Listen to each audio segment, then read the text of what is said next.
আসন্ন লোকসভা নির্বাচন উপলক্ষে রবিবার দেশপ্রাণ ব্লক জুড়ে প্রচার ও জনসংযোগ কর্মসূচি করেন তৃণমূল প্রার্থী উত্তম বারিক। এদিন তিনি সারদা পঞ্চায়েতের 19টি বুথে মানুষের কাছে পৌঁছান। বেশ কিছু মন্দিরে পুজো এবং মাজারে চাদর চড়িয়ে আশীর্বাদ প্রার্থনা করেন। এদিন ডিঙ্গলবেড়িয়া মোড় থেকে শুরু হয় জনসংযোগ কর্মসূচি। তারপর সারদা, হিঞ্জি, কাজলা, ফুলেশ্বর, কুকড়াবাউল, মহিষামুন্ডা, দুরমুট, অযোধ্যাপুরে চালতি, দুর্গাপুর বাসন্তিয়া জনসংযোগ শেষ করেন প্রার্থী।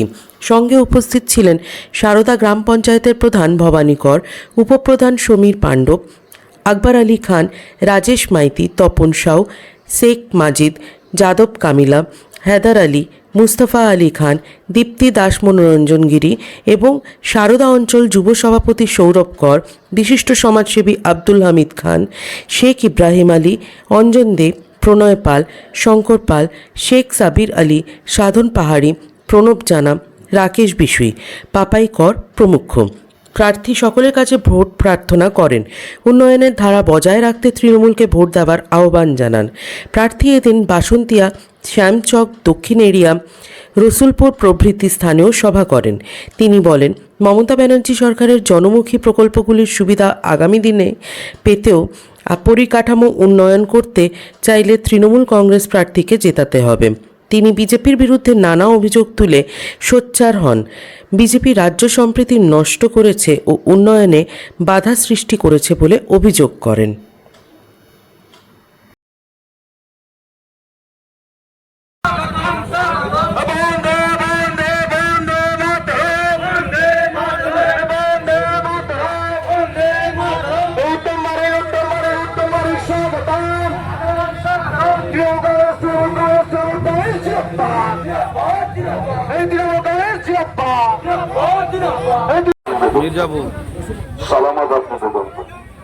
আর আমার বন্ধুদের অন্তরের অন্তঃস্থল থেকে আন্তরিক অভিনন্দন, ছোটদের স্নেহ ভালোবাসা জানিয়ে আমরা সর্বপ্রথম বিশ্ব ব্রহ্মাণ্ডের সৃষ্টির অভিশপ্তি দেবী প্রলয় ঘূর্ণি আর অন্ধকারাচ্ছন্ন ঘন কুয়াশার মধ্যে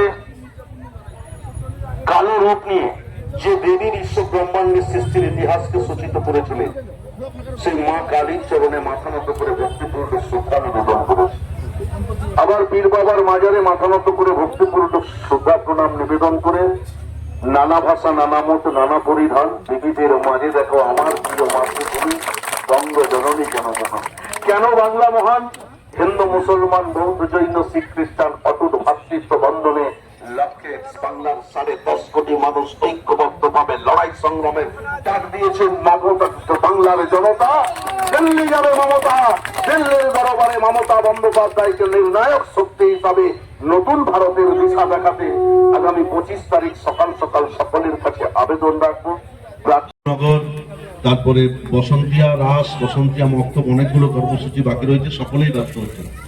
তো যাই হোক, আমার সকলকে সম্মান শ্রদ্ধা জ্ঞাপন করে আমার আবেদন, কাঁথি লোকসভা কেন্দ্রের প্রার্থী হিসাবে, মমতা বন্দ্যোপাধ্যায় সৈনিক হিসাবে আমি আপনাদের আশীর্বাদ, আপনাদের সহযোগিতা কামনা করি। যাই হোক, সর্বস্তরের নেতৃত্বরা আছেন। আমরা জনসংযোগ কর্মসূচি বসন্তি অঞ্চলে শুরু করেছি। আর আপনাদের ফুলতলিয়াতে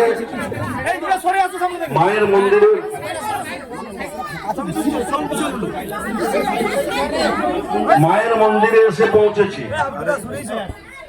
দিগেন বাবু, দেবকুমার বাবু, পুলিন বাবু, সুয়মল বাবু, দেবাশিস বাবু সহ সমস্ত নেতৃত্বরা আছেন। আমার মায়েরা, আমার বোনেরা, পিতৃতুল্য প্রণম্য ব্যক্তিরা আছেন। আমার যারা গুরুজন মাথা নত করে ভক্তিপূর্ণ শ্রদ্ধা নিবেদন করে, আর মায়ের চরণে মাথা নত করে ভক্তিপূর্ণ শ্রদ্ধা প্রণাম। বক্তব্য রাখার অবকাশ নেই, সময় খুব সংক্ষিপ্ত, অনেক গ্রামে আরো যেতে হবে। তো যাই হোক, সর্বভারতীয় তৃণমূল কংগ্রেসের প্রার্থী হিসাবে, মমতা বন্দ্যোপাধ্যায়ের সৈনিক হিসাবে আমি সকলের আশীর্বাদ, সহযোগিতা কামনা করি। আর আমার বিশ্বাস, মানুষ আগামী 25 তারিখ সকাল সকাল বুথ কেন্দ্রে গিয়ে ইভিএম ভোটিং মেশিন মমতা বন্দ্যোপাধ্যায়ের পক্ষ থেকে, আমাদের নেতা সাংসদ অভিষেক বন্দ্যোপাধ্যায়ের পক্ষ থেকে জাতীয়তাবাদী অভিনন্দন, নমস্কার, প্রণাম। আমি কাঁথি লোকসভা কেন্দ্রের প্রার্থী হিসাবে মমতা বন্দ্যোপাধ্যায়ের অনুগত সৈনিক হিসাবে আপনাদের প্রত্যেকের আশীর্বাদ, সহযোগিতা, সাহায্য কামনা করি, প্রার্থনা করি। নিশ্চিতভাবে আপনারা সর্বভারতীয় তৃণমূল কংগ্রেসকে আশীর্বাদ করবে, আর আগামী 4 তারিখ কাঁথি লোকসভা কেন্দ্রের প্রত্যেক মানুষের বাড়িতে বাড়িতে বিজয় পতাকাটা উড়িয়ে দেবে তৃণমূল কংগ্রেস। এটা দায়িত্ব। তৃণমূল কংগ্রেসের জয় সুনিশ্চিত। জয় নিয়ে চিন্তার কোনো কারণ নেই। যে যাই বলুক, কারোর কথায় কর্ণপাত করবেন না। আমি বারে বারে অগ্নি পরীক্ষায় প্রমাণ করেছি। পটাশপুরের মানুষ আশীর্বাদ করেছেন, খেজুরির মানুষ আশীর্বাদ করেছেন, আমার কাঁথি লোকসভা কেন্দ্রের মানুষ আশীর্বাদ করবে, আর তৃণমূল কংগ্রেসের জয়যুক্ত হবে কাঁথি লোকসভা। আগামী 25 তারিখ সকাল সকাল ভোট কেন্দ্রে গিয়ে